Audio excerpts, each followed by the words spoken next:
오늘 함께 읽으실 본문의 말씀은 출애굽기 23장 1절에서부터 13절까지의 말씀입니다.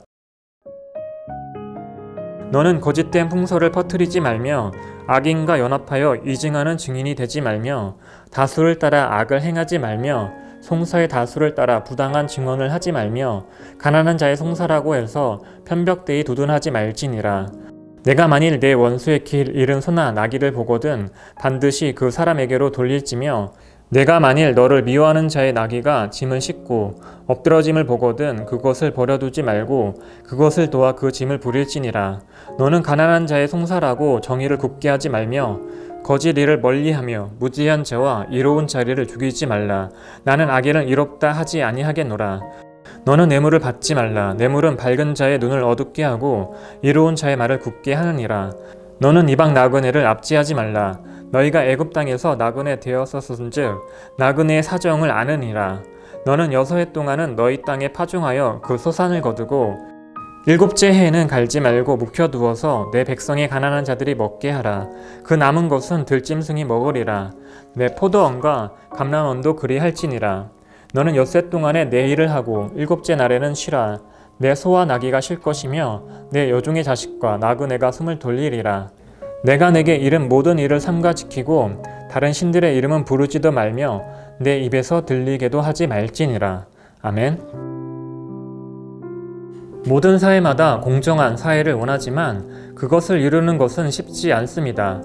공정한 사회는 정의롭되 잔인하지 않고 자비롭되 원칙을 무시하지 않는다고 합니다.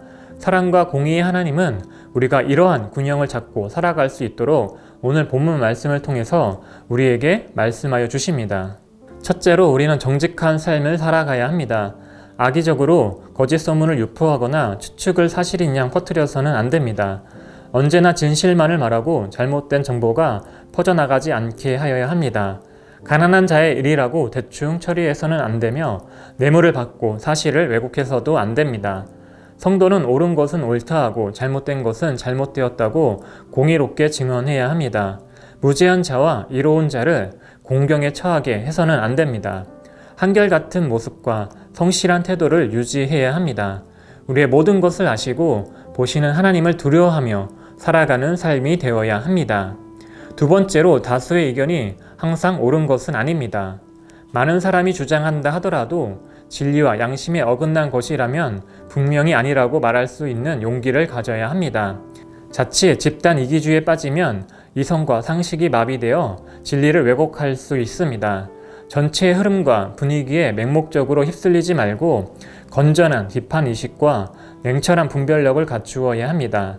하나님의 말씀만이 사고와 행동의 절대 기준이며 나머지는 모두 상대적인 가치에 불과함을 잊지 말아야 합니다. 그리고 우리는 삶 속에서 어려움에 처해 있는 자들을 도와주어야 합니다.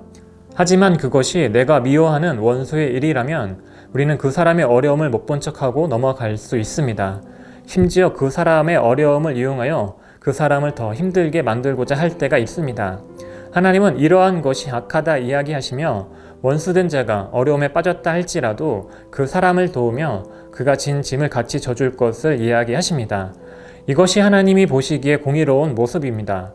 우리들도 상황에 따라 우리의 삶의 태도가 바뀌는 것이 아닌 어려운 자를 보며 돕는 것이 진리임을 잊지 아니하며 살아가야 합니다. 하나님의 백성은 자비와 인애를 적극적으로 실천해야 합니다.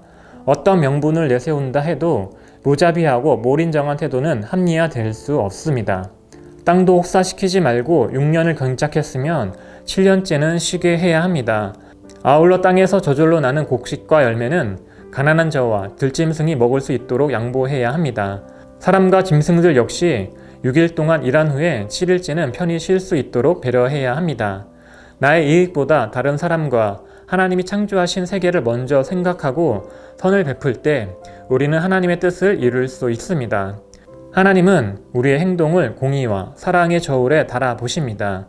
지극히 작은 자 한 사람에게 한 것이 곧 예수님께 한 것임을 잊지 말아야 합니다. 일상 속에서 공의와 사랑을 실천하도록 노력해야 합니다. 기도하시겠습니다. 사랑과 공의의 하나님 감사합니다. 우리의 삶이 하나님을 닮아 사랑과 공의를 행하는 삶이 되게 하여 주시옵소서. 상황에 따라 우리의 태도와 삶이 변하는 것이 아닌 진리의 말씀을 따라 온전히 살아가는 삶이 되게 하여 주시옵소서. 예수님의 이름으로 기도드렸습니다. 아멘.